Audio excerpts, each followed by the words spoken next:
Sigurado po yung driver at konduktor ng bus na hindi mechanical ang dahilan ng pagsabog ng bus kundi bomba. Ikinwento nila at ng ilang pasahero ang mga pangyayari bago naganap ang pagsabog. Ayon sa konduktor, nakatawag sa kanyang pansin ang dalawang kahina-hinala daw ng mga lalaki na bumaba bago nangyari yung pagsabog. At yan ang tinutukan ni June Veneracion. Live po siya mula pa rin sa Luzon na Makati. June? Michael, alam mo, nagmarka nga sa konduktor ng sumabog na bus yung dalawang kahina-hinalang lalaki nga na sumakay at bumaba doon sa kanilang minamanehong bus na posibleng may kinalaman daw dito sa nangyaring pagsabog sa may EDSA. At ang kwento niya, di ba pang nakaligtas, ay nag-amoy pulbura raw yung buong bus pagkatapos ng pagsabog. May mga sugat sa binti, sumasakit ang tenga at para raw nabibingi ang konduktor ng bus si Michael Haralve dahil sa pagsabog. At kahit tila wala pa sa tamang ulirat, pilit niyang isinalaysay sa investigador ang kanyang mga naalala. Dalawang lalaki raw ang sumakay sa may baklaran, kapwa may dalang bag. Sa gitnang bahagi raw ng bus sila umupo. Tanong po sila kung Ayala ba kami. Sabi ko po, opo sir, dadaan kami ng Ayala ibabaw. Pero bago pa man makarating sa Ayala, bumaba na raw ang dalawa sa ebanghilista. Napansin niyang mabilis daw ang kilos ng mga ito. Yung mag-usap-usap lang sila. Mamadali ba sa tanong mo? Opo, kasi hindi pa yun yung babaan nila dapat eh. Ayala pa dapat sila eh.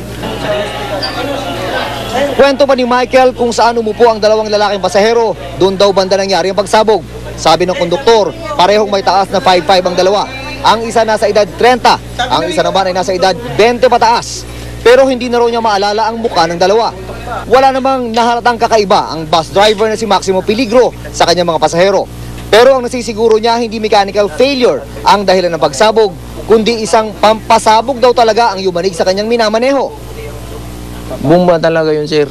Kasi kung normal lang na putok yun sa makina, hindi amoy pulbura, sir.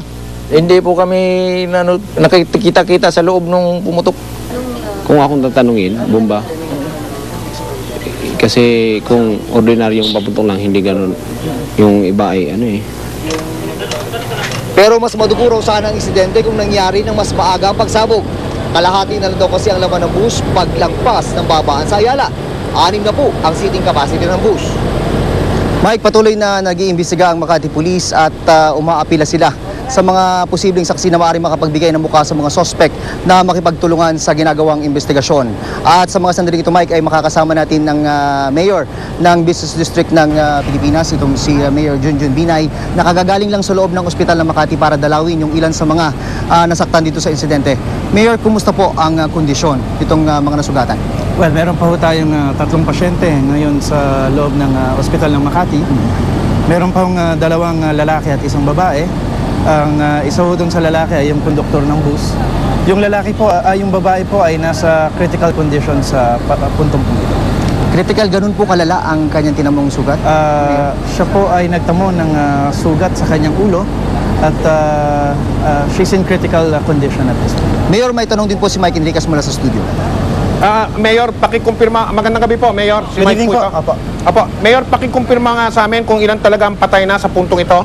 Ang nakuha po naming report ay meron na pong 4 na namatay at 14 na po ang naging biktima at isa po dito ay nasa critical condition. Mayor, base sa impormasyon na alam nyo sa mga sandaling ito, gaano pong karami yung pasahero ng bus na naganap itong pagsabog? Kaya ako po tinatanong yan para malaman kung talaga bang tiniming yung pagsabog habang maraming tao doon sa loob ng bus o talagang pinasabog lang o pinababa muna yung karamihan sa mga pasahero bago naganap yung pagsabog, Mayor? Hindi pa ho natin na ma-determine dahil lahat po ngayon ay nakabase doon sa salaysay na ibinigay ng konduktor, ng bus driver at iba pa hong mga nakasakay doon sa bus. Pero kung susundan po natin ang storya na halos kalahati na po ang bumaba doon sa bus, so hindi na ho ganong karami yung taong nandoon sa loob ng bus po na yun. Sa bagay, Mayor, pag bandang tanghali, hindi karamihan yung mga sumasakay sa bus dahil hindi na po rush hour. Nakatodo alerto na daw po ang PNP sa Metro Manila.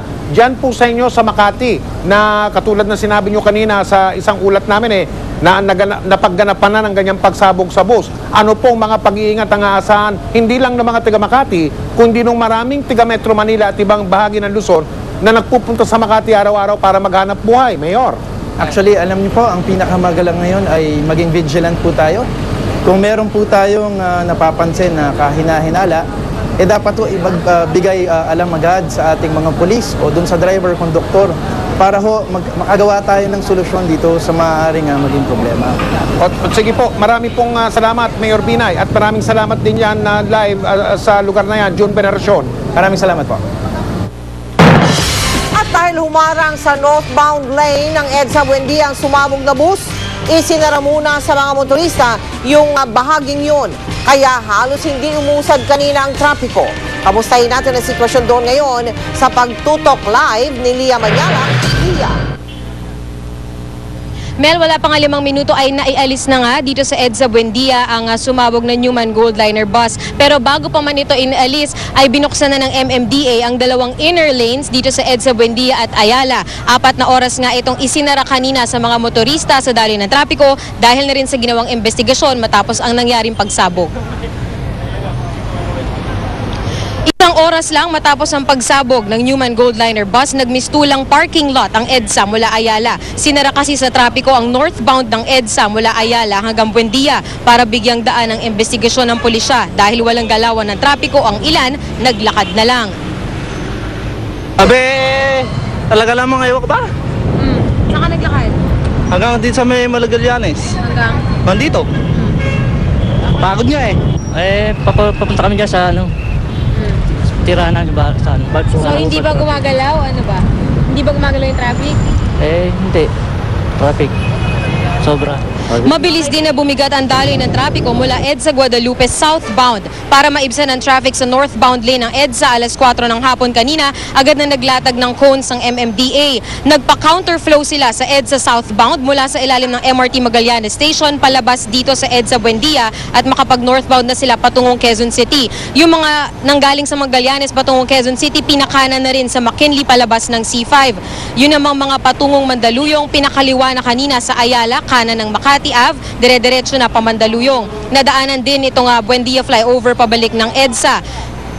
At dahil nga isinara ang EDSA Ayala Buendia kanina ay wala na mga bus na nakapagsakay pa ng mga pasahero dito sa lugar ng pinangyarihan ng pagsabog. Pero yung mga pasahero naman na bumaba ng MRT Buendia Station, hindi na rin naiwasan na mag-usisa at lumapit nga doon sa police line. Ang iba nga, nakalagpas pa ng police line para lang masilip ang bus. Mel, ulitin lang natin sa mga oras na ito ay binuksan na yung 2 inner lanes ng EDSA Ayala at Buendia. Maari na pong dumaan ang mga motorista dito para na rin maibsan itong trapiko dahil wala na nga dito yung sumabog na bus. Pero dahil kaalis-alis nga lang ng bus at kabubukas nga lang ng EDSA Ayala at Buendia ay asahan na rin po ang moderate to heavy traffic mula dyan sa Magallanes pa northbound ng Quezon City. Mel? Lia, sa isang loading bay, sumabog yung bus kanina, no? Ayon sa mga nakausap mong mga pasahero, kamusta naman ang damdamin nila? Hindi ba natatakot? Meron tayong mga nakausap kanina, mga nag-uusisa dito sa may loading bay nga sa pinangyarihan ng pagsabog.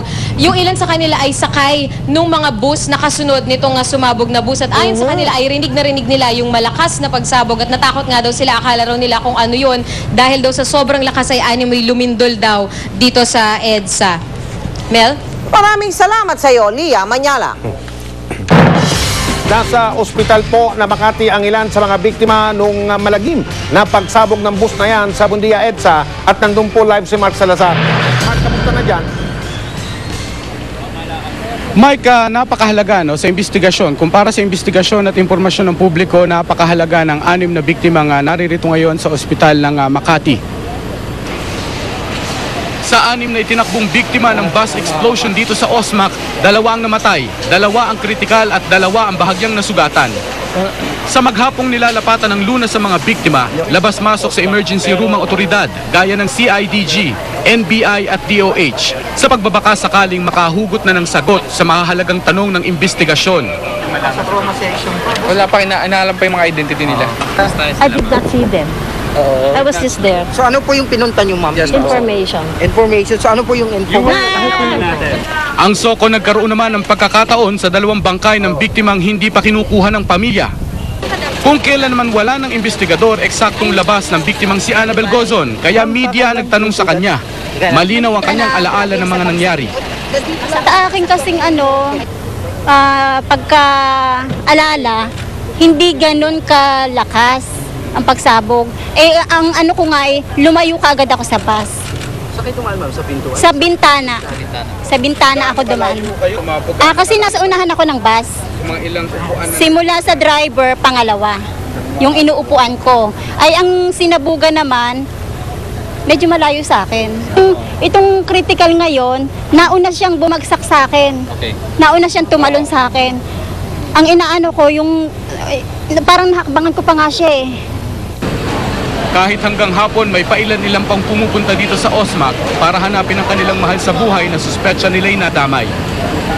Mike, patuloy tayong nakabantay nga doon sa estado ng mga pasyente na nilalapatan ng lunas dito sa OSMAC dahil ayon nga mismo kay Makati Mayor Junjun Binay ay meron ng isang critical sa loob. Nahihirapan tayo kasi Mike kumuha ng eksaktong status mula sa loob ng emergency room dahil wala namang designated spokesperson itong ospital. Kaya tayo sumasagap lamang sa mga opisyal na pumapasok sa loob ng ER para makibalita sa kalagayan ngayon ng mga pasyenteng nasa loob na ngayon ay 4. Mike?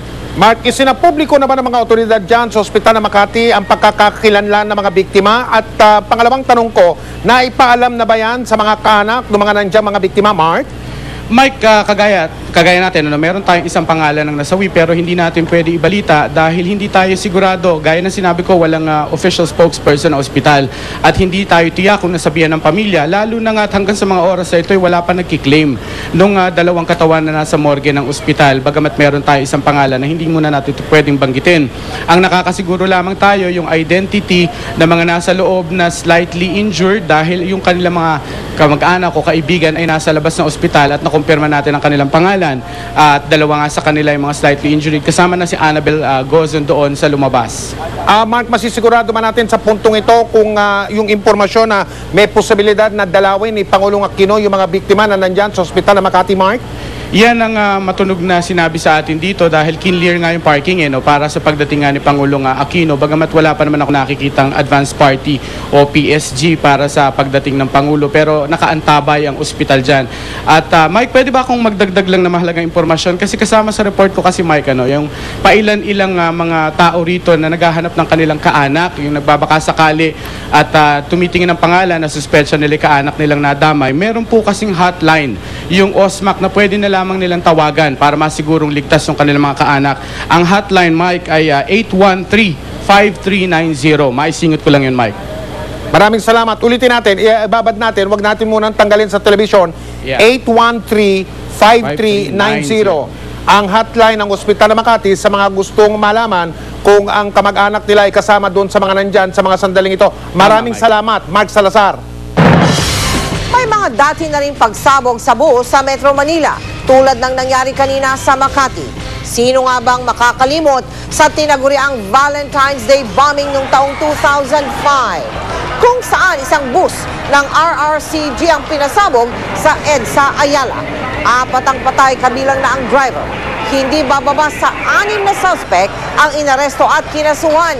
Ika-30 naman ng Disyembre noong 2000, isang patay sa pagsabog ng bus sa EDSA Cubao. Yang pagsabog na yan po ay bahagi ng 5 pagsabog noong araw na iyon na tinaguri ang Rizal Day bombings noong 2009. 3 miyembro ng teroristang grupong Jemaah Islamiyah ang nahatulan ng habang buhay na pagkakabilanggo. Napatay naman ang isa pang akusado sa engkwentro sa Mindanao.